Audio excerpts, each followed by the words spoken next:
All right, welcome to our segment of the week. This week we have, I believe it's Matchup Madness. Is that correct, Kadin? Correct.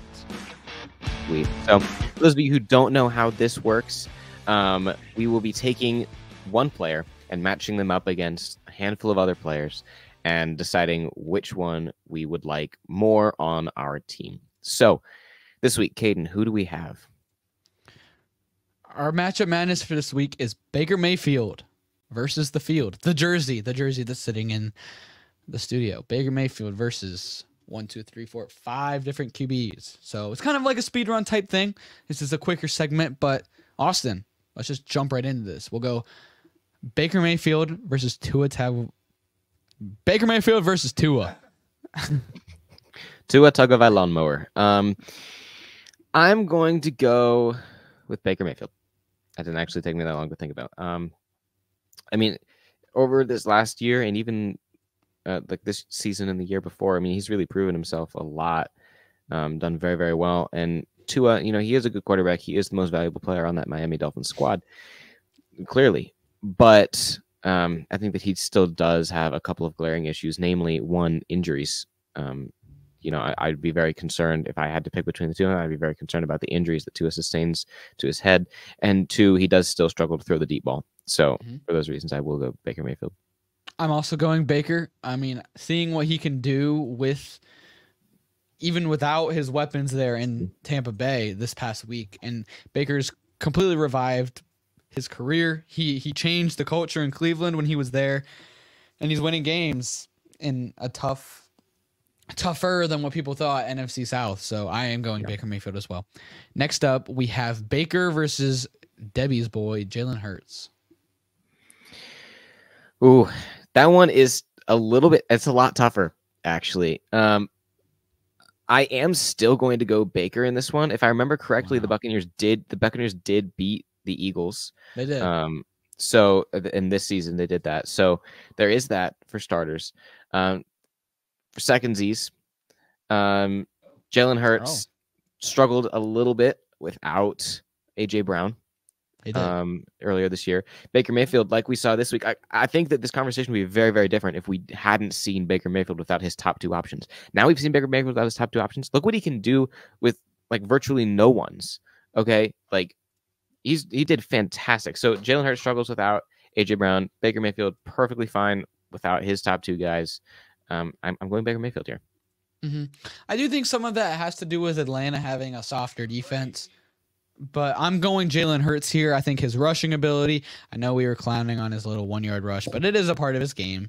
He's pretty good at it, but he has a good deep ball. He has good accuracy.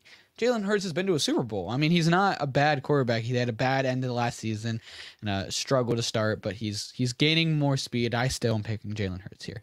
Next up, we have Baker versus Jordan Love. This one is easier for me than the Jalen Hurts one. I'm going Baker Mayfield. Jordan Love has been playing very, very well. Don't give me that. Jordan Love has been playing very well, but he only has found the Baker Mayfield glazer. Yes, that is me. You knew this going. Look, I didn't know this. I knew you were gonna pick Baker. Like I knew we were gonna. I know that, but I'm gonna pick Baker for some of them too. But you're picking Baker for I didn't know you were gonna pick him this often. I would have picked another player. Unless Patrick Mahomes is on that list. I'm going Baker. I'm going Baker Mayfield. I think he's better than. I mean, I don't know if he's better than Jordan Love, but who would I rather have on my team? I'd rather have Baker. He is an absolute dog. Like if I'm gonna which quarterback in the NFL is gonna put his head down and run through someone and not get a concussion? It's gonna be Baker Mayfield. I'm gonna go with him. I'm gonna go with Jordan Love. I mean, he has that gunslinger mentality. He's gonna throw picks, but he's also gonna throw for 300 yards and 4 touchdowns, but he's going to throw some picks. And I mean, in only his second really full season as a starter, he's already developing as one of the better quarterbacks in the NFC in the NFL. So I'm going to go Jordan Love. Next up, Baker Mayfield and Jared Goff, Mr. 82 passing yards, but 52 points himself. For this one, I will be going Jared Goff. I'm going Baker. What? Or that's insane to me. Debbie's screaming. Debbie, shh. No, we can hear. It's okay. No, it's okay. It's okay. It's okay, Debbie. It's I like being in the studio with Debbie. Yeah, I'm gonna go with Baker. Jared Goff has such a situation around him where he can just run the ball, run the ball, run the ball, and then play action. The whole defense bites to that run, and then he makes a pass. Yes, I know, like he's still a solid QB, but I'm gonna go Baker because Baker he's the more tough NFL QB in my eyes. And then the last one, Baker Mayfield versus Jaden Daniels, the rookie sensation. As much as I love Baker, you do have to go Jaden Daniels on this one. I mean, the young upside is not to be overlooked. Baker Mayfield isn't old by any means, but Jaden Daniels' first season in the NFL, playing like he is, with the confidence that he's playing with in Washington. Are you kidding? Washington is one of the worst situations to be drafted into, and the way that he's playing, you got to go Jaden Daniels. Imagine what he could do in a better system. And he's only going to get better. It's only his rookie year. So I'm also going Jaden Daniels. But that was this week's episode of Matchup Madness. And that was this week's episode of KNA Football. Thank you guys for listening and watching. I know it was a little bit longer of an episode, but we will see you guys next week for Week 9 recap.